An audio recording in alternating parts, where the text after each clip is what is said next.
The desert sun blazed mercilessly over Fort Carson military base in Colorado, where legends are forged and dreams are crushed under the weight of impossibility. It was here, in 2019, that a conversation would echo through military corridors for years to come. Staff Sergeant Martinez, a weathered veteran with 30 years of breaking recruits, stood before the most grueling test the U.S. Army had to offer, the Ranger Assessment and Selection Program's infamous Hell Week. His words cut through the morning air like a knife. No woman survives this test. He was wrong. Before we dive into how Elena shattered every expectation, click like, subscribe, and let us know in the comments where you're watching from. Stories like this remind us what real courage looks like. What he couldn't have known was that among the sea of hopeful faces stood Elena Ruiz, a woman whose past had already tested her in ways no military exercise ever could. Behind her determined eyes lay a story of survival that began long before she ever stepped foot on American soil. This is the account of how one woman's refusal to accept limitations didn't just break barriers, it obliterated them, setting a record that stands unchallenged to this day. Elena Ruiz pressed her combat boots against the cold concrete floor of the barracks, her calloused hands wrapped around a steaming cup of coffee. At 28, she carried herself with the quiet confidence of someone who had learned early that survival depended not on hoping for rescue, but on rescuing yourself. "You sure about this, Ruiz?" asked Private Johnson, a 19-year-old from Tennessee whose voice still cracked when he was nervous. "I heard only 3% make it through RASP, and that's just the men." Elena's dark eyes met his through the pre-dawn gloom. "Statistics don't account for motivation, Johnson." Elena had requested this assignment specifically. Fort Carson was home to the 75th Ranger Regiment, and RASP was her gateway to proving something that went deeper than personal achievement. Born in Juarez, Mexico, she had crossed the border at age 15 with nothing but determination forged in circumstances no teenager should ever face. The barracks door slammed open, and Sergeant First Class Williams burst in. "RASP candidates, you have 30 minutes to report to the staging area. From this moment forward, you are no longer soldiers, you are applicants. And most of you won't make it past today." Elena stood, her movements fluid and controlled. She had been preparing for this moment for 3 years, ever since she had earned her citizenship and enlisted in the Army. As they filed out into the harsh Colorado morning, Elena caught sight of Staff Sergeant Martinez for the first time. He stood like a statue carved from granite, his weathered face showing no emotion as he surveyed the group of hopefuls. His reputation preceded him. 30 years in the Rangers, multiple combat deployments, and a zero-tolerance policy for weakness. Martinez's eyes swept over the candidates, pausing briefly on Elena. She was one of only 2 women in the group of 47 applicants, and at 5'6" with a lean but muscular build, she stood out among the predominantly male crowd. "Listen up." Martinez's voice carried the authority of decades. "Over the next 8 weeks, we will strip away everything you think you know about yourselves. We will push you beyond your physical limits, challenge your mental fortitude, and test your character in ways that will make your worst nightmares seem like pleasant dreams." He stopped directly in front of the 2 women in the group. "And I have never, not once, seen a woman complete this program. The female body, despite what politicians might tell you, is not designed for this level of sustained punishment. It's not personal. It's biology." The silence that followed was deafening. Elena could feel the eyes of every male candidate turning toward her and Specialist Torres from California. Martinez's words hung in the air like a challenge. Elena felt something ignite in her chest. Not anger, but something deeper and more focused. "However," Martinez continued, "I am required to give everyone an equal opportunity to fail. So, if you think you have what it takes, step forward." Elena was the first to move. Her boots crunched on the gravel as she took 3 measured steps forward, her spine straight and her shoulders squared. One by one, the other candidates followed until all 47 stood in a new formation. "Phase 1, Martinez announced, is simple. You will complete a 12-mile march with full pack and weapon in under 3 hours.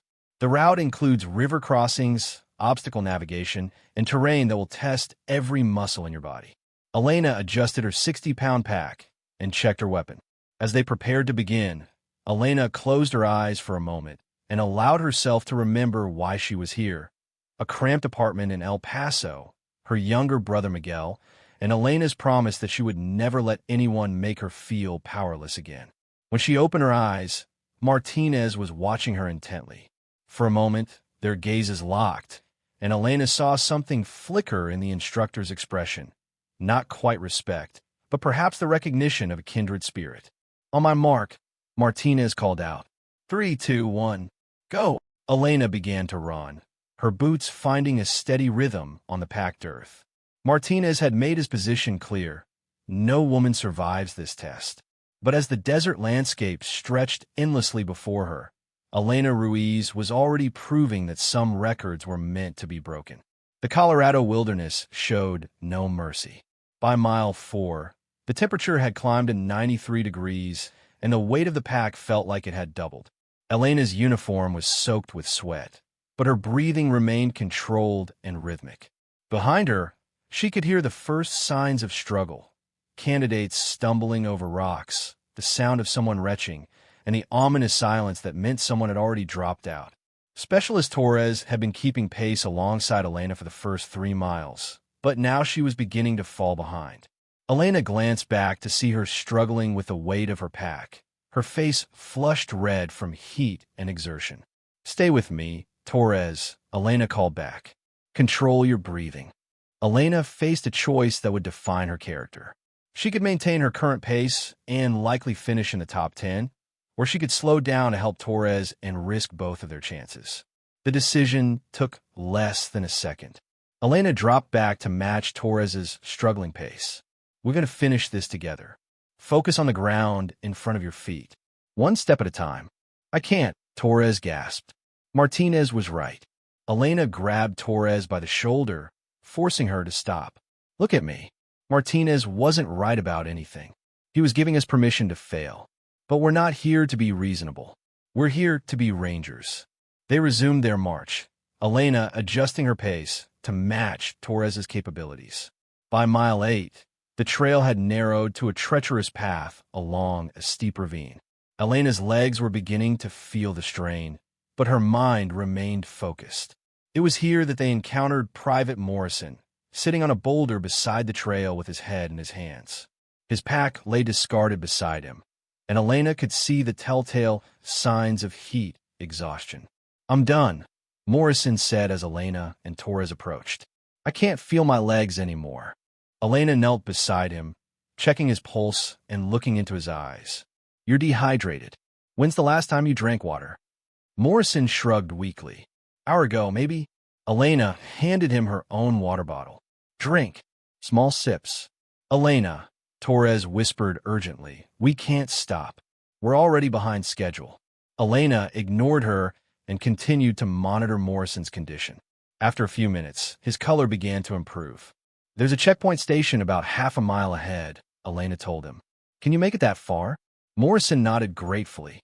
"I think so. Thank you." Staff Sergeant Martinez stood on an outcropping of rock about 50 yards ahead, observing through binoculars. He had witnessed Elena's decision to help both Torres and Morrison. When they finally reached the checkpoint, Elena and Torres were among the last candidates to arrive. Martinez stood beside a table loaded with water and medical supplies.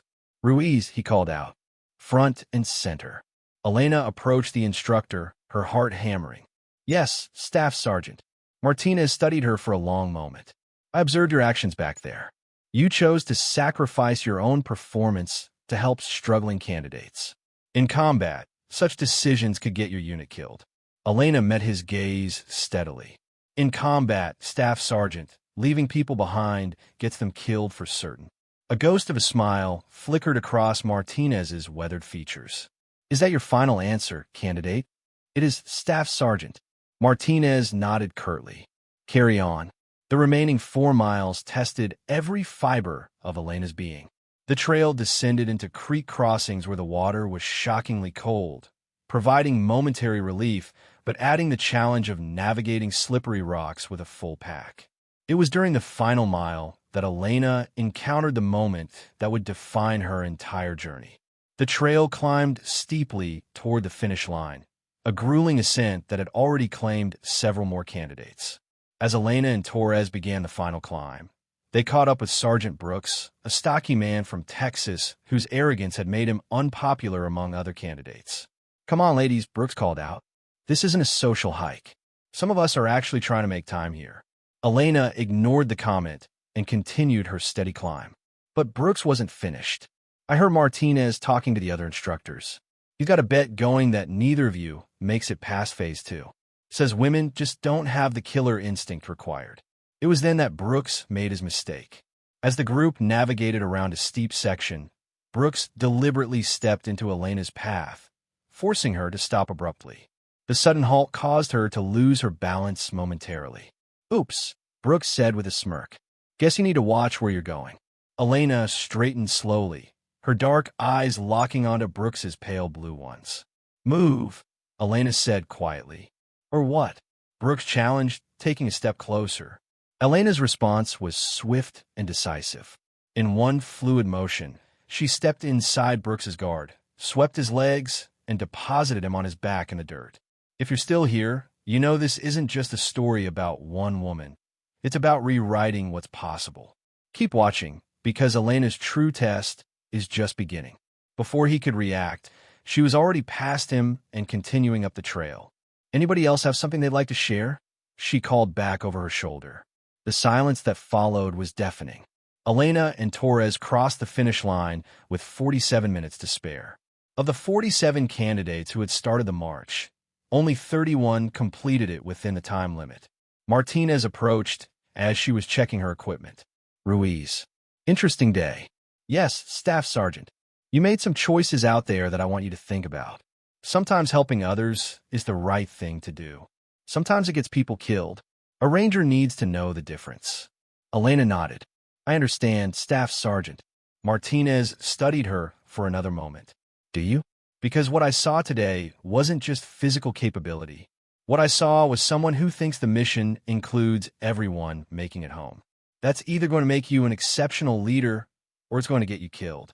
That evening, as Elena lay in her bunk listening to the whispered conversations of the remaining candidates, she thought about Martinez's words. Tomorrow would bring phase 2, and with it new challenges that would push her even further beyond her limits. But tonight, she allowed herself a moment of quiet pride. She had not just survived the first day, she had done it while helping others survive as well. And in doing so, she had begun to prove that some barriers exist only in the minds of those who lack the courage to test them. Phase 2 began at 400 hours with the jarring sound of instructors banging metal pans together outside the barracks. Elena jolted awake, her military training kicking in automatically as she swung her legs over the side of her bunk.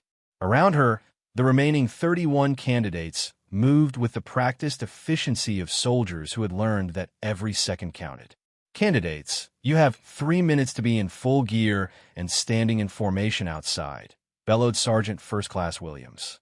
"Anyone who is late will be recycled to the next class, assuming there is a next class for them."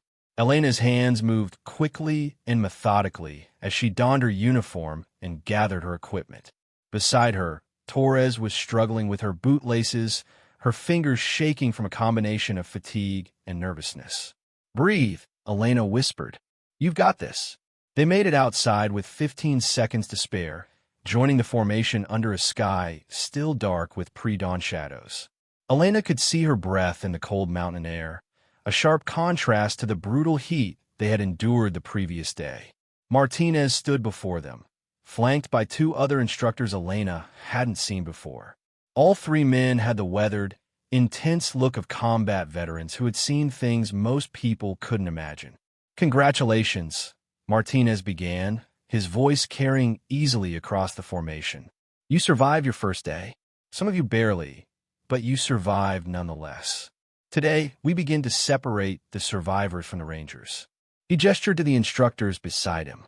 "Master Sergeant Collins and Staff Sergeant Thompson will be joining us for Phase 2. These gentlemen have a combined 47 years of combat experience across multiple theaters of operation. They have seen Rangers succeed, and they have seen Rangers fail. More importantly, they have seen Rangers die. Elena felt a chill that had nothing to do with the morning temperature. The atmosphere had shifted subtly, but significantly. Yesterday had been about physical endurance, but today would clearly be about something deeper and more dangerous. Phase 2 is where we test your tactical capabilities, Martinez continued. You will be divided into teams and given a series of missions that will require not just individual excellence, but cohesive unit performance. The scenarios you will face are based on actual combat situations encountered by Rangers in Afghanistan, Iraq, and other classified locations. Colin stepped forward, his scarred face impassive. The difference between training and combat is simple. In training, mistakes cost you points. In combat, mistakes cost lives. We're going to blur that line today. Elena felt her pulse quicken. This was what she had been preparing for. Not just the physical challenges, but the tactical and leadership tests that would determine whether she truly belonged among the Rangers. Team assignments are as follows, Thompson announced, reading from clipboard. Alpha Team, Morrison, Jenkins, Rodriguez, Patterson, and Ruiz. Elena's heart sank slightly. Morrison was the candidate she had helped during the previous day's march, and while he had finished, he had shown signs of being overwhelmed by the pressure. Jenkins and Patterson were solid soldiers, but Rodriguez had a reputation for being difficult to work with. More concerning was the absence of Torres from her team. Elena glanced across the formation and saw Torres standing with Bravo team, looking nervous and isolated among a group of male candidates who had made their skepticism about female Rangers abundantly clear. Alpha Team, your first mission begins now, Martinez announced. You have 5 minutes to grab your gear and report to Grid Square Charlie 7. Your mission briefing will be provided upon arrival. As Elena and her teammates sprinted toward the equipment shed, she felt the familiar surge of adrenaline that came with high-stakes challenges. This was where months of preparation would either pay off or prove insufficient. Grid Square Charlie 7 turned out to be a mock village constructed in a remote section of the training area. The buildings were realistic enough to be convincing, complete with furnishings, civilian mannequins, and enough detail to create an immersive tactical environment. Collins waited for them beside a tactical operations center, a trailer equipped with communications gear and mission planning materials. His expression was grim as he gestured for the team to gather around a large map table. Your mission, he began without preamble, is to locate and extract a high-value target from Building 3 while minimizing civilian casualties and avoiding detection by hostile forces. Intelligence indicates the presence of at least 6 enemy combatants with automatic weapons and possible explosive devices. Elena studied the map intently, her mind already beginning to formulate tactical approaches. Building 3 was positioned in the center of the village, surrounded by other structures that could provide cover for enemy forces or concealment for the team's approach. Timeline, asked Jenkins, a methodical soldier from Vermont whose attention to detail Elena had noticed during Phase 1. You have 30 minutes from initiation to extraction, Collins replied. Failure to complete the mission within that time frame will result in team failure. Any team member who becomes a casualty will result in team failure. Any civilian casualty will result in team failure. Rodriguez snorted. Sounds like they want us to fail. Elena shot him a sharp look.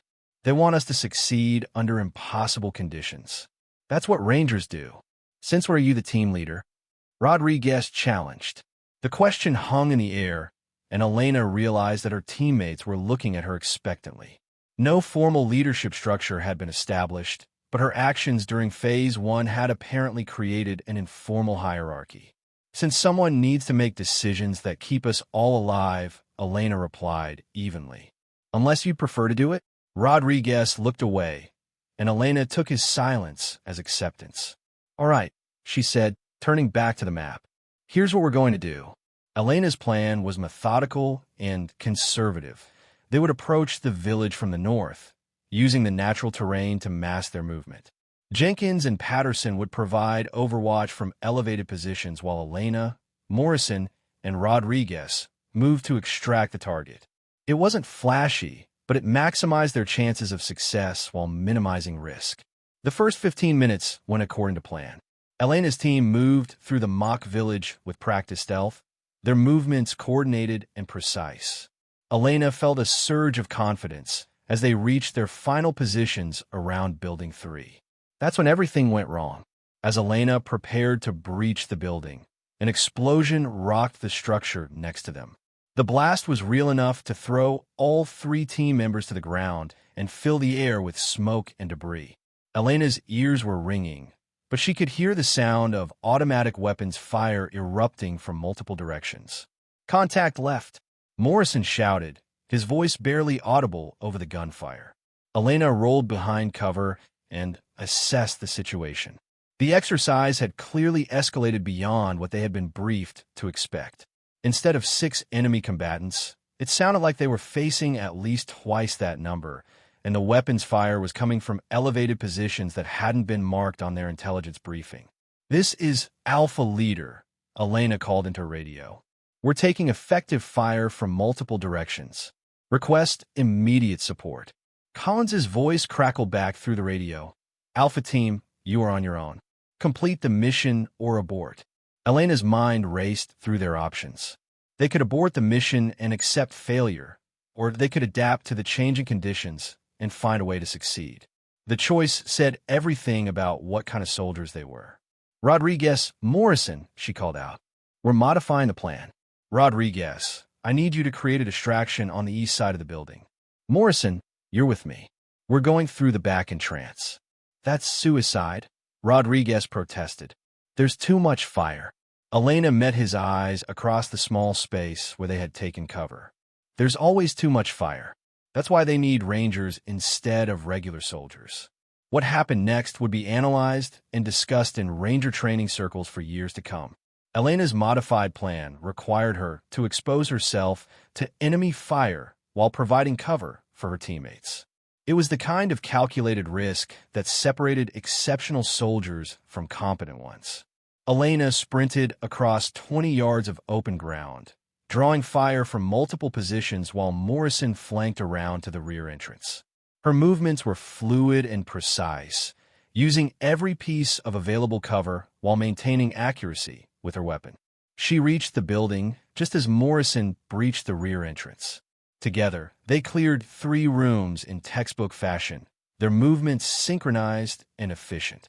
In the final room, they found their objective, a mannequin representing the high-value target. "Target secured," Elena called into her radio. "Beginning extraction." The extraction proved even more challenging than the infiltration. Enemy fire had intensified, and Elena's team was running low on ammunition. But Elena had noticed something during their initial assault.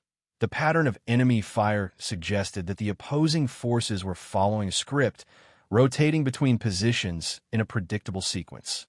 "Listen to me carefully," Elena told her team. "The enemy fire is following a pattern. Every 45 seconds, there's a 3-second gap in coverage on the north side. We're going to use that window." It was a plan that required split-second timing and absolute trust between team members. Elena counted down the seconds, her eyes fixed on her watch while enemy fire continued to rake their position. 3, 2, 1, go! Elena's team moved as one, sprinting across open ground during the brief window of opportunity she had identified. They made it to the extraction point with 2 seconds to spare, their rescued high-value target in tow. Collins was waiting for them at the extraction point, his expression unreadable. "Mission complete," he announced. "Time, 27 minutes, 32 seconds.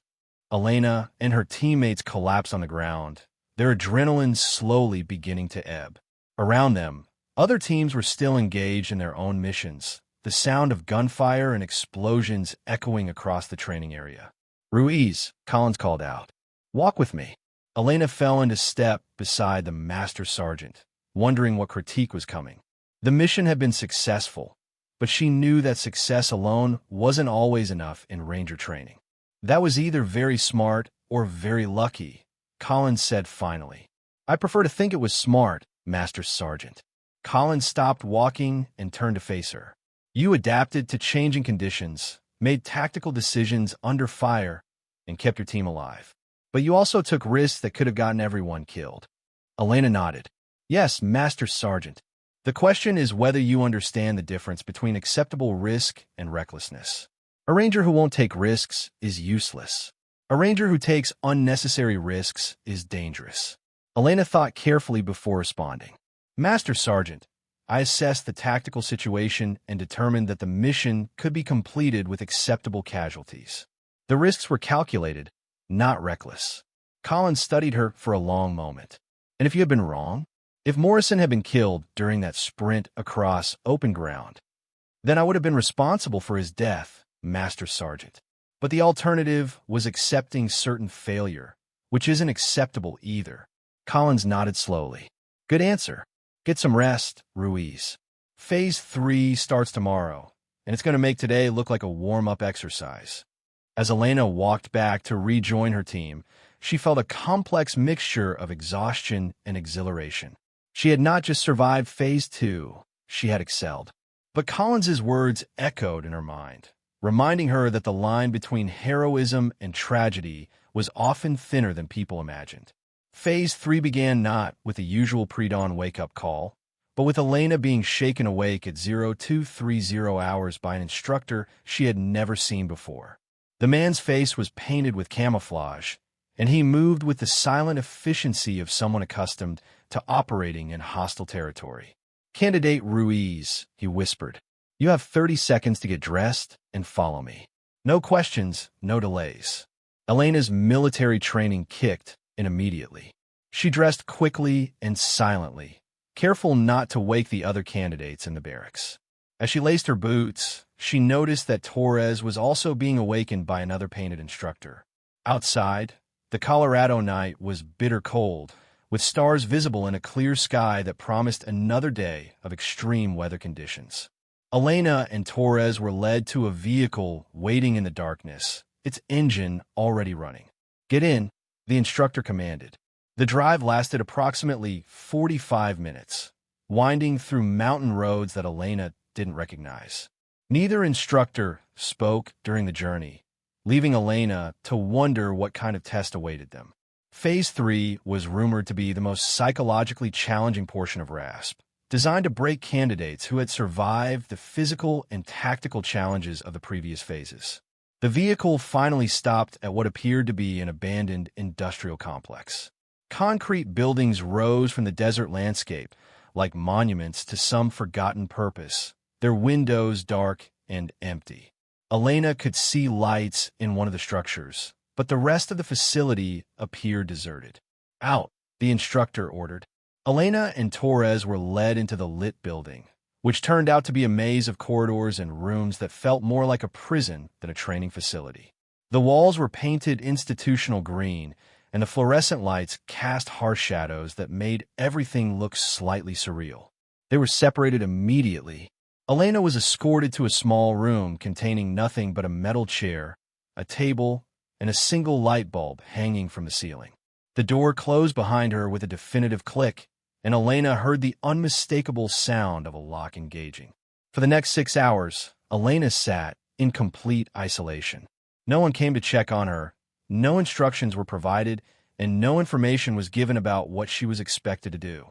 The silence was absolute, broken only by the occasional sound of footsteps in the corridor outside.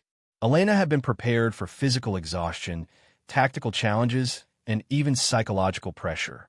But she had not been prepared for the profound disorientation that came with complete sensory deprivation.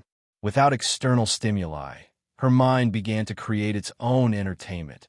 Memories surfaced unbidden, doubts crept in like shadows, and time became elastic and unreliable. She found herself thinking about her childhood in Juarez, memories she had spent years trying to suppress. The cramped apartment where she had lived with her mother and younger brother. The sound of gunfire in the streets at night. The morning she had found her mother crying over a letter that said her father wouldn't be coming home from his job at the factory. But mostly, she thought about the night she had decided to cross the border. Elena had been 15 when the cartel war reached their neighborhood. She remembered the exact moment when childhood ended, standing in their living room, looking at the bullet holes in the wall where her brother's bed had been just minutes before. Miguel had been at school, but if the shooting had happened an hour later, that night, Elena had made a decision that would define the rest of her life. She gathered what little money they had, wrote a note for her mother, and walked out into the darkness with nothing but determination and a desperate hope for something better. The memory was interrupted by the sound of the door opening. Martinez entered the room, looking as composed as if it were a normal training day rather than the middle of what Elena was beginning to understand might be a psychological evaluation. "How are you feeling, Candidate Ruiz?" Martinez asked, settling into the chair across from her. "Ready to continue training, Staff Sergeant." Martinez smiled, but there was no warmth in it. "Training. Is that what you think this is?" Elena met his gaze steadily. "I think this is an evaluation of my psychological resilience under stress, Staff Sergeant." Martinez nodded approvingly. "Good. Most candidates spend the first few hours wondering if they've been forgotten or if this is some kind of mistake. You understand that everything we do here has a purpose." He leaned back in his chair, studying Elena with the intensity of a scientist examining a specimen. "Tell me about your family." The question caught Elena off guard. Personal information was rarely relevant in military training, and she had spent years learning to compartmentalize her past. "Staff Sergeant, I'm not sure how that relates to Ranger training." "Everything relates to Ranger training, Candidate Ruiz." A Ranger's psychological profile includes understanding what drives them, what motivates them, and what might break them under extreme stress. "So I'll ask again, tell me about your family." Elena took a deep breath. "My mother works in a textile factory in El Paso. My younger brother is studying engineering at UT. My father died when I was 12. That's the official version," Martinez said quietly. "Now tell me the truth." Elena felt something cold settle in her stomach. Martinez's tone had shifted, becoming more personal and more dangerous. "I don't understand, Staff Sergeant." Martinez opened a folder that Elena hadn't noticed him carrying. Elena Rosa Ruiz, born in Juarez, Mexico, crossed the border illegally at age 15, lived in foster care for 2 years before aging out of the system, worked 3 jobs while finishing high school, enlisted in the Army the day after receiving her citizenship. Elena's hands remained steady, but her heart was racing. The level of detail in Martinez's recitation suggested an investigation that went far beyond normal background checks. "Your brother Miguel," Martinez continued, "isn't studying engineering. According to our sources, he's serving a sentence for drug trafficking in a federal prison in California. Your mother isn't working in a textile factory. She's working as a housekeeper for families in El Paso while battling depression and alcohol addiction." Elena felt the walls of the small room closing in around her. "Staff Sergeant, I can explain." "You don't need to explain," Martinez interrupted. "What you need to do is tell me why you lied." The silence stretched between them like a taut wire. Elena had 2 choices. She could continue with the sanitized version of her story that she had been telling for years, or she could trust Martinez with the truth that she had never shared with anyone in the military. "I lied because I was afraid the truth would disqualify me," Elena said finally. "Everything in my background suggests someone who comes from failure and chaos. I wanted to be judged on my own merits, not on circumstances I couldn't control." Martinez nodded. "And your real reason for wanting to become a Ranger?" Elena closed her eyes, allowing herself to access the memory she had buried deepest. "When I was 13, my father was killed by cartel members who thought he had witnessed something he shouldn't have. The local police did nothing because they were being paid to do nothing. My family fell apart because we had no protection, no recourse, and no hope." She opened her eyes and looked directly at Martinez. "I became a soldier because I never want to feel that powerless again. I want to become a Ranger because Rangers don't abandon people who need protection." Martinez studied her for a long moment. "And if I told you that your psychological profile suggests you're motivated more by revenge than by service? Then I would tell you that revenge and justice sometimes look the same from the outside, Staff Sergeant. But I know the difference. Martinez closed a folder and stood up. Phase 3 isn't about physical endurance or tactical skills, Candidate Ruiz.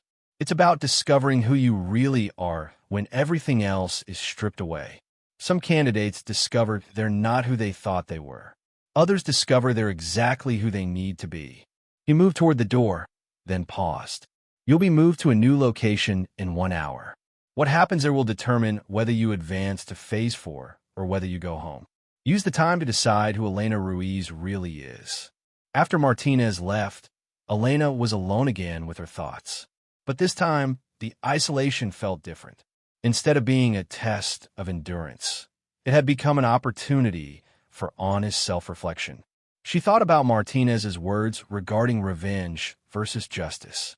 Was her motivation truly about protecting others, or was it about finding a socially acceptable way to channel her anger at a world that had taken so much from her family? The answer, Elena realized, was both. Her anger at injustice was real, but so was her commitment to preventing others from experiencing what she had endured. The two motivations weren't contradictory. They were complementary, like two sides of the same coin. 1 hour later, Elena was transported to another facility, this one designed to look like a prisoner of war camp. The similarity to detention centers she had seen in news reports was unmistakable and clearly intentional. She was placed in a cell with Torres and 2 male candidates she recognized from other teams. The cell was cramped, cold, and deliberately uncomfortable. A single bucket served as toilet facilities, and their only source of light came from a bare bulb that flickered intermittently. "This is fucked up," muttered candidate Stevens, a muscular man from Georgia whose confidence had been steadily eroding throughout RASP. "They can't treat us like actual prisoners. They can do whatever they want," Torres replied quietly. "We signed waivers that basically give them permission to test us however they see fit." Elena remained silent, studying their surroundings and trying to understand the psychological dynamics at play. The mock prison was designed to create stress, but it was also a test of how candidates would interact under extreme conditions.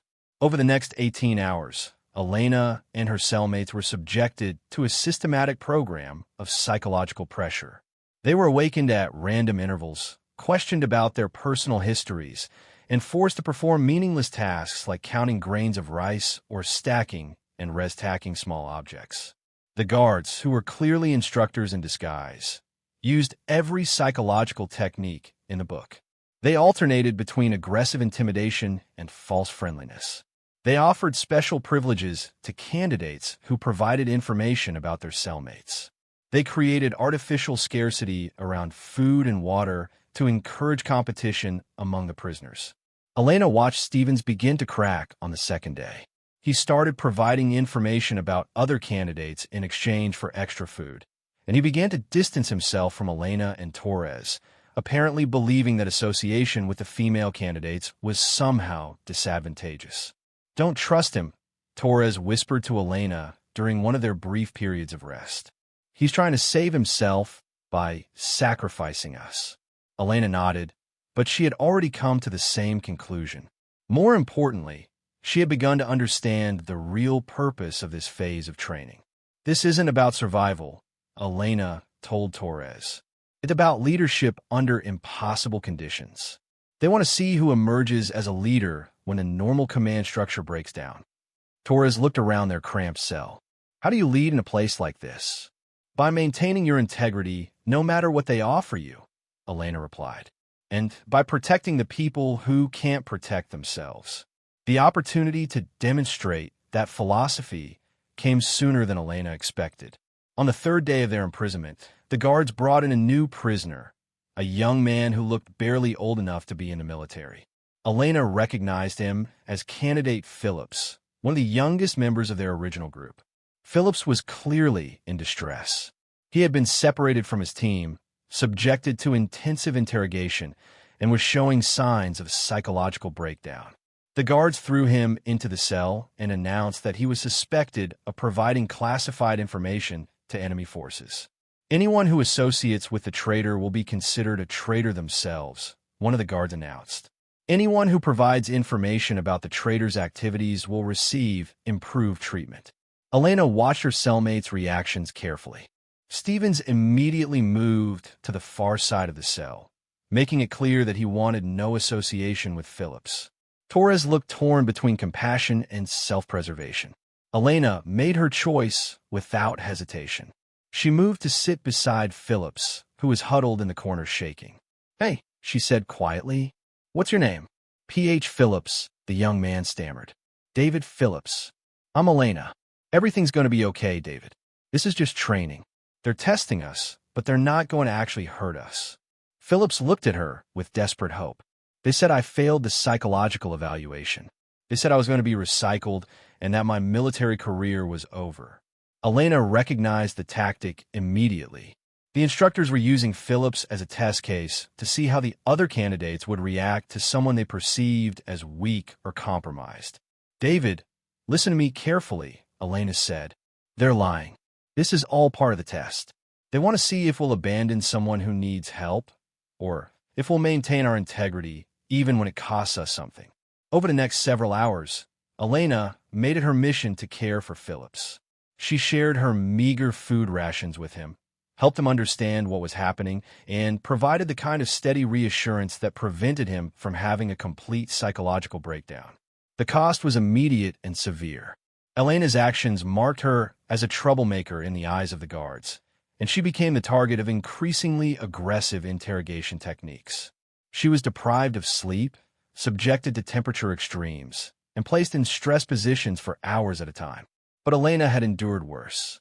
The techniques being used against her were designed to break someone who had lived a comfortable life, not someone who had survived on the streets of El Paso as a teenager. Each new pressure only strengthened her resolve to prove that some values were more important than personal comfort. On the fourth day, Martinez appeared at their cell. He looked exactly as he had during their first encounter, composed, professional, and completely unaffected by the psychological warfare that had been waged around him. "Candidate Ruiz," he said, "you're being released." Elena stood slowly, her muscles stiff from days of confinement. "What about the others, Staff Sergeant?" "The others will be processed according to their individual performance." Elena looked at Phillips, who was watching her with the desperate expression of someone who had found hope and was about to lose it again. "Staff Sergeant, I request permission to remain with my fellow candidates until everyone is released." Martinez raised an eyebrow. "That's not how this works, candidate. You passed the test. The others may not have. With respect, Staff Sergeant, a ranger doesn't leave people behind. If Phillips and Torres haven't passed the test, then neither have I." The silence that followed was profound. Elena could hear her own heartbeat and the nervous breathing of her cellmates. She had just made a decision that could end her ranger aspirations, but it was also the most important decision she had made since crossing the border as a teenager. Martinez studied her for what felt like an eternity. Finally, he nodded. "Outstanding, Candidate Ruiz. All four of you have passed Phase 3. Congratulations." As Elena and her cellmates were led out of the mock prison, she realized that the real test hadn't been about enduring psychological pressure. It had been about maintaining her humanity under conditions designed to strip it away. And in doing so, she had not only proven herself worthy of wearing the Ranger tab, she had discovered who she truly was beneath all the armor she had built around herself. Phase 4 began with an announcement that sent shockwaves through the remaining candidates. Of the original 47 who had started RASP, only 12 remained. Elena looked around the small group and felt a mixture of pride and trepidation. Martinez stood before them in the pre-dawn darkness, his expression more serious than Elena had ever seen it. Beside him stood Colonel Harrison, the commanding officer of the entire Ranger training program. "Candidates," Colonel Harrison began, "what you have accomplished over the past 3 weeks places you in the top 1% of military personnel. However, being a Ranger requires something more than individual excellence. It requires the ability to perform beyond your perceived limitations when everything depends on your success." Martinez stepped forward, holding a thick folder. "For the past 30 years, Phase 4 has culminated in a single test, a 48-hour field exercise that simulates the most demanding conditions rangers face in combat. The current record for completion of this exercise is held by Lieutenant Colonel James Morrison, who completed it in 36 hours and 42 minutes in 1994. Elena's pulse quickened. She remembered Morrison's name from Ranger lore. He had gone on to lead Special Operations Forces in Iraq and Afghanistan. The exercise, Martinez explained, requires candidates to navigate 60 miles of wilderness terrain while carrying full combat equipment, complete a series of tactical objectives, and extract to a designated point without external support. Colonel Harrison resumed speaking. In 30 years, only 63% of candidates who reach Phase 4 have successfully completed this exercise. Of those who succeeded, the average completion time has been 41 hours and 18 minutes.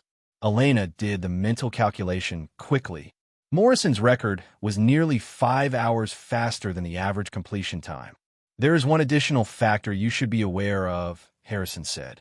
In 30 years of this program, no female candidate has ever completed Phase 4 successfully.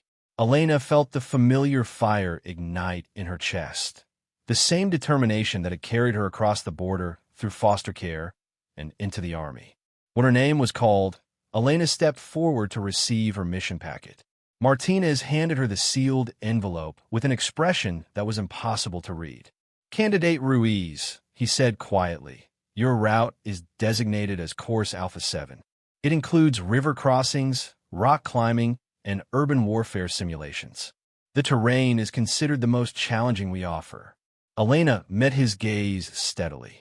"Understood, Staff Sergeant." At 0600 hours sharp, Elena stood at the starting line for Course Alpha 7. Colonel Harrison himself served as the starter for Elena's course. "Candidate Ruiz," he said, "you are about to attempt something that many people consider impossible. Regardless of the outcome, you have already earned the respect of every instructor in this program." Elena shouldered her 60-pound pack and checked her weapon one final time. "Thank you, Colonel. I won't disappoint you." The first 10 miles led through dense forest terrain that required constant navigation. Elena settled into the steady pace that had served her well throughout RASP. But part of her consciousness was tracking time. If she was going to challenge Morrison's record, every minute counted. By the 8-mile mark, Elena had reached the first tactical objective, a mock enemy encampment that she was required to reconnoiter without being detected. She spent 45 minutes observing the position and documenting enemy strengths. The reconnaissance phase went flawlessly, but Elena realized she was already behind Morrison's pace. She needed to average approximately 1.6 miles per hour while completing all tactical objectives, a pace that left no room for delays. The next phase included the river crossing Martinez had mentioned. The Colorado River was running high due to recent snowmelt, and the current was dangerously strong. Elena had to cross while maintaining her equipment and arriving in condition to continue. Halfway across, Elena's foot slipped on a moss-covered stone, and she found herself being swept downstream by the powerful current. The weight of her pack was pulling her down, and cold water was sapping her strength. But Elena had learned long ago that panic was a luxury she couldn't afford. Instead of fighting the current, she used it to angle toward a rocky outcropping downstream. She reached the far shore, 200 yards off course, and had to backtrack, but she had avoided catastrophic failure. The river crossing cost Elena 37 minutes, time she couldn't afford to lose. But as she wrung water from her equipment, Elena felt familiar determination settle over her. The next 15 miles included the rock climbing phase. Elena approached the cliff face as the Colorado sun reached its brutal midday intensity. The combination of physical exhaustion, extreme heat, and technical climbing would have been challenging under any circumstances. It was during the climb that Elena experienced her defining moment. Halfway up the cliff face, her primary climbing rope began to fray where it had been rubbing against sharp rock. Elena noticed the damage and realized she had two choices: descend to safety and find an alternate route, costing hours she didn't have, or continue with damaged equipment and risk a catastrophic fall. Elena made her decision without hesitation. She secured her pack with her backup rope, tested the damaged primary rope carefully, and continued climbing. Every move was calculated and precise, because a single mistake would result in serious injury or death. She reached the top with her damaged rope holding by literally a few strands. As Elena pulled herself over the edge, she allowed herself 30 seconds to catch her breath. But there was no time for celebration. According to her watch, she was now 43 minutes behind Morrison's record pace, and the most challenging portions were still ahead. The afternoon brought urban warfare simulations that required Elena to clear buildings while identifying friendly and hostile targets. The scenarios were based on actual combat situations, and the margin for error was zero. Elena's military training served her well. She moved through the mock urban environment with fluid precision. Her target identification was flawless, her movement efficient, and her tactical decision-making sound. But the urban warfare phase revealed how much the previous challenges had taken out of her. Elena's legs were cramping from the river crossing, her shoulders ached from the pack weight, and her hands were cut and bleeding from rock climbing. Every step was becoming an act of will rather than physical capability. As Elena completed the final urban warfare scenario, she checked her watch and realized she had managed to make up some time. She was now only 31 minutes behind Morrison's record pace, and the remaining tactical objectives played to her strengths. But the hardest part was still ahead. 25 miles of wilderness navigation in complete darkness, culminating in a final tactical scenario that had to be completed before the 48-hour time limit expired. Elena began the night navigation phase at 1847 hours, with approximately 14 hours remaining. The terrain was treacherous even in daylight. Loose rock, hidden ravines, and dense vegetation made every step potentially dangerous. In darkness, it became something else entirely. Elena relied on her compass and GPS for basic navigation, but the real challenge was maintaining pace while avoiding injury. She had to balance speed against safety, pushing herself to the edge without crossing into recklessness. It was during the night navigation that Elena entered what psychologists call the zone, a state of heightened awareness and performance. Her fatigue seemed to recede, her focus became laser-sharp, and her movement through the wilderness took on an almost rhythmic quality. Elena covered the 25 miles of night navigation in 6 hours and 18 minutes, a pace that not only made up the time she had lost earlier, but actually put her ahead of Morrison's record schedule for the first time since the river crossing. As dawn broke over the Colorado mountains, Elena approached the final tactical objective, a hostage rescue scenario that required her to infiltrate a heavily defended position, neutralize multiple hostile targets, and extract a high-value prisoner without sustaining casualties. Elena was running on adrenaline and determination now. Her body had moved beyond normal fatigue into a state where pain was simply information to be processed and ignored. Her hands shook from exhaustion, but her shooting remained accurate. Her legs cramped with every step, but her movement remained tactical and precise. The hostage rescue scenario was the most complex tactical challenge Elena had ever faced. It required every skill she had learned throughout RASP: stealth, marksmanship, tactical decision-making, and physical courage. The margin for error was zero. A single mistake would result in the simulated death of the hostage and immediate failure. Elena approached the scenario with methodical precision. She reconnoitered the target, identified the optimal approach route, and planned her assault with careful attention to timing and tactical considerations. The assault itself was executed flawlessly. Elena neutralized 6 hostile targets in rapid succession, located the simulated hostage, and completed the extraction without sustaining any casualties. Her movement was fluid, her shooting was precise, and her tactical decision-making was sound. As Elena crossed the final checkpoint with the rescued hostage, she looked at her watch and felt her heart stop. The elapsed time read 34 hours and 57 minutes, nearly 2 hours faster than Morrison's previously unbreakable record. Martinez was waiting at the extraction point, along with Colonel Harrison and several other instructors.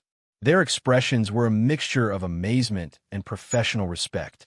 Candidate Ruiz, Colonel Harrison said formally, you have successfully completed Course Alpha 7 in 34 hours and 57 minutes, establishing a new program record. Elena tried to respond, but found that her voice wouldn't work. The combination of physical exhaustion and emotional overwhelm had left her temporarily speechless. Martinez stepped forward and offered Elena a bottle of water. Outstanding performance, Ranger Ruiz. Elena looked at him in shock. Ranger? Martinez smiled, the first genuine smile Elena had ever seen from him. Congratulations. You've earned it. As Elena stood in the Colorado sunshine, still processing what she had accomplished, she thought about the journey that had brought her to this moment. From a frightened teenager crossing the border with nothing, to a ranger who had just shattered a record that military experts had considered unbreakable. But more than personal achievement, Elena realized that she had proven something far more important, that limits exist only in the minds of those who accept them. And sometimes, it takes someone who refuses to accept those limits to show everyone else what's truly possible. The record Elena set that day would stand for years to come, but her real legacy would be measured in the young women who would see her achievement and dare to believe that they too could accomplish the impossible. 3 months after Elena Ruiz shattered the RASP completion record, the story had taken on a life of its own. Military publications featured detailed analyses of her performance. Women's advocacy groups cited her achievement as proof of female capability in combat roles, and Elena herself had become something she had never intended to be, a symbol. Elena stood in Colonel Harrison's office at Fort Carson, still adjusting to the weight of the Ranger tab on her uniform. I imagine you're wondering why I've called you in here, Harrison began. Elena settled into the chair across from his desk. Yes, Colonel. Harrison opened a thick folder. Since word of your achievement became public, this office has received over 200 interview requests from media outlets, 17 speaking engagement offers from military academies, and 43 letters from young women expressing interest in Ranger training. Elena shifted uncomfortably. She had enlisted to serve her country and prove her own capabilities, not to become a public figure. Colonel, I hope my completion of RASP won't interfere with my assignment to a Ranger battalion. I'm here to be a soldier, not a spokesperson. Harrison leaned back, studying Elena intently. Ranger Ruiz, whether you intended it or not, your achievement has created ripple effects that extend far beyond your individual service. The question is how we handle those effects responsibly. He turned the folder toward Elena, revealing news articles, photographs, and official correspondence. 3 congresswomen have cited your performance in arguments for expanding women's roles in special operations. The Secretary of Defense has requested a briefing on how your success might inform broader military policy. Elena felt a familiar knot forming in her stomach. Colonel, I just wanted to prove that I belonged here. I never intended to become a political issue. The best soldiers rarely do, Harrison replied. But sometimes, individual achievement transcends personal goals and becomes something larger. Your record isn't just about one woman completing a difficult course. It's about challenging fundamental assumptions regarding human capability. Harrison walked to the window, overlooking the training areas. I've been in the military for 28 years, Ranger Ruiz. What I learned is that progress rarely comes from policy changes or political mandates. It comes from individuals who prove that the impossible is actually possible. Elena joined Harrison at the window, watching new candidates struggle through obstacles that had once seemed insurmountable to her. What are you asking me to do, Colonel? I'm asking you to consider that your service to this country might include more than just tactical operations. The Ranger Regiment needs soldiers like you in the field, but our country might need you to help other women understand that they can achieve things that were previously thought impossible. Elena thought about Torres, who had successfully completed RASP 2 weeks after Elena's record-breaking performance. She thought about the letters from young women that Harrison had mentioned, and she remembered her own younger self, desperate for examples of people who had overcome circumstances similar to her own. I'll do whatever serves the mission, Colonel, but I want to make sure I'm contributing as a Ranger first, not just as a symbol. Harrison nodded approvingly. Your first assignment will be to the 75th Ranger Regiment, where you'll serve as a squad leader with full tactical responsibilities. Additionally, you'll participate in a Pentagon working group studying the integration of women into special operations roles. 2 hours later, Elena found herself back in the familiar environment of the RASP training areas. Martinez had asked her to observe the current class of candidates as they struggled through Phase 2 tactical exercises. "They're good soldiers," Martinez said as they watched the candidates navigate urban warfare scenarios. "But they're missing something that you had from the beginning." Elena studied the candidates, trying to identify what Martinez was referring to. Their tactical skills were solid, their physical conditioning was excellent, and their determination was evident. "What am I looking for, Staff Sergeant?" Martinez pointed to a group of candidates helping a struggling teammate. "See that? Those soldiers are helping because it's the right thing to do. But when you helped Torres during Phase 1, you weren't just doing the right thing. You were demonstrating that individual excellence and team success aren't mutually exclusive." Elena watched the scenario play out, beginning to understand Martinez's point. The candidates were making correct tactical decisions, but they were making them out of obligation rather than genuine leadership instinct. "The difference," Martinez continued, "is that you never saw helping others as a sacrifice of your own performance. You saw it as an essential component of your own performance. That's what made your record-breaking run possible. You had trained yourself to excel by lifting others up, not by leaving them behind." As they walked back toward the administrative buildings, Martinez shared something Elena had never heard before. "You should know that there was significant debate about whether to allow you to attempt Course Alpha 7. Some instructors thought it was too dangerous. Others thought it was unfair to set you up for failure." Elena felt a chill as she realized how close she had come to never having the opportunity. "What changed their minds?" "Colonel Harrison," Martinez replied. "He argued that a soldier who had overcome everything you had overcome deserved the chance to fail at the highest level rather than succeed at a lower one. He said that true equality meant equal opportunity to attempt the impossible." Elena was quiet for a moment. "Staff Sergeant, can I ask you something?" "Of course." "That first day, when you said no woman had ever completed RASP, did you believe that meant no woman ever could?" Martinez stopped walking and turned to face Elena directly. "Honestly, I thought I was stating a biological fact.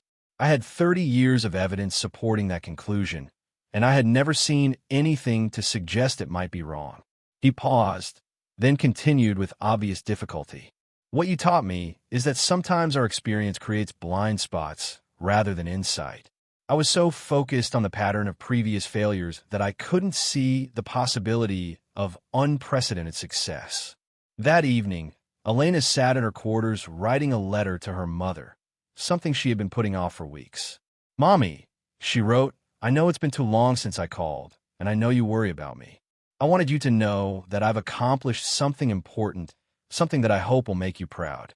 I finished a training program that no woman had ever completed before, and I did it faster than anyone in history. But more than that, I learned something about the difference between surviving and thriving.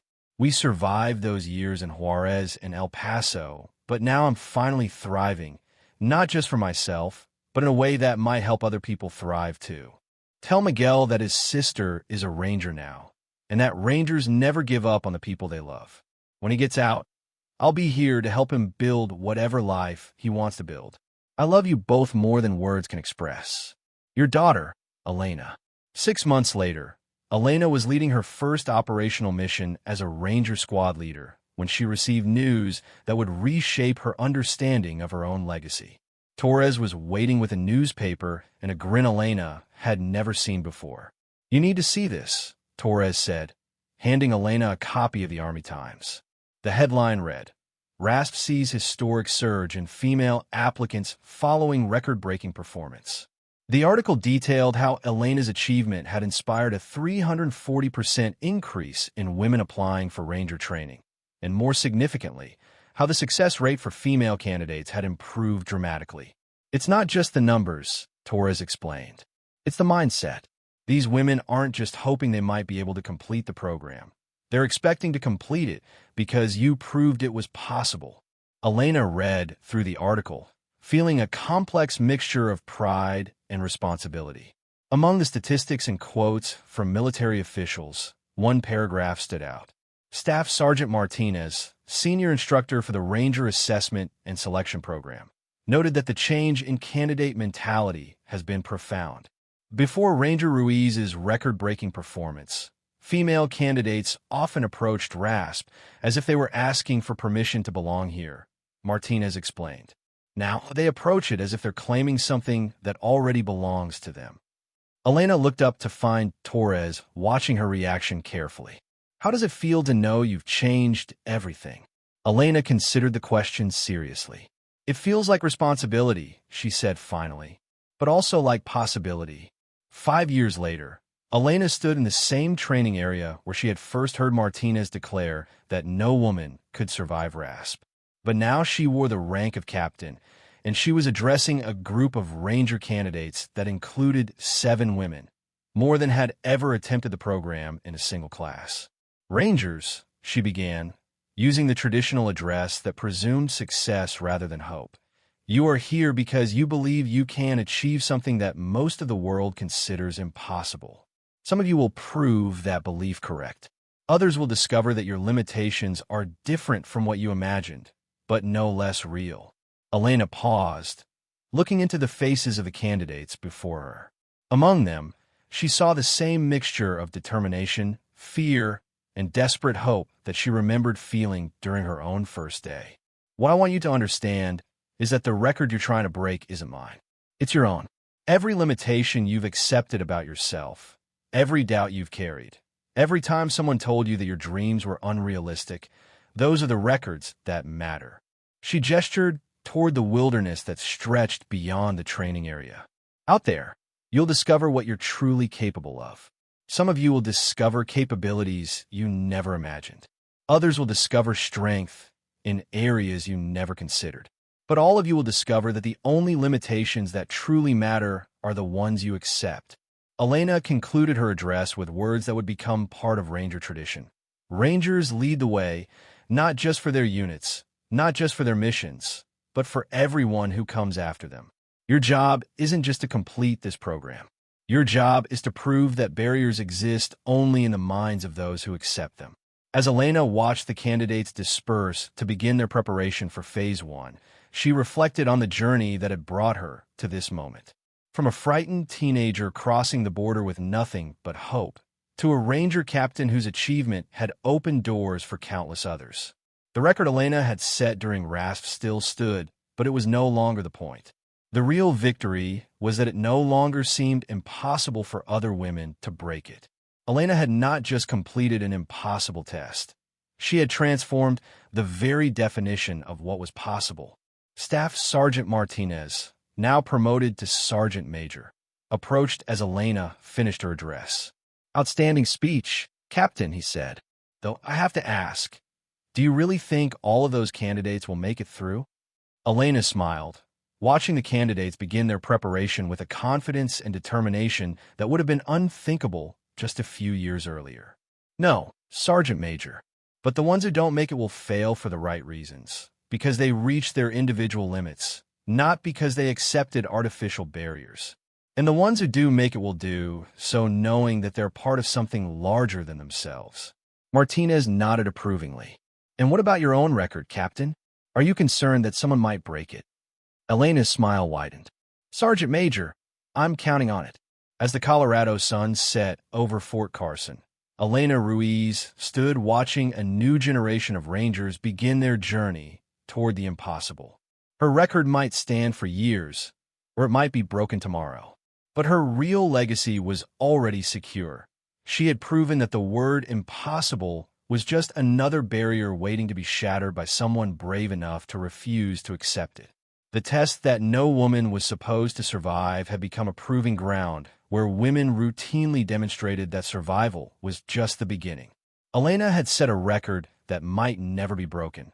But more importantly, she had broken something far more significant: the belief that some achievements were beyond the reach of those bold enough to claim them. In the end, Elena Ruiz had not just survived an impossible test, She had transformed it into a gateway for others to discover their own impossible dreams were actually possible after all. What part of Elena's journey moved you the most? Tell us in the comments. And don't forget to share this story with someone who needs to be reminded that limits were made to be broken. Here on the channel, we share stories like this one, real, powerful, transformative. If you want more, hit the bell and come with us.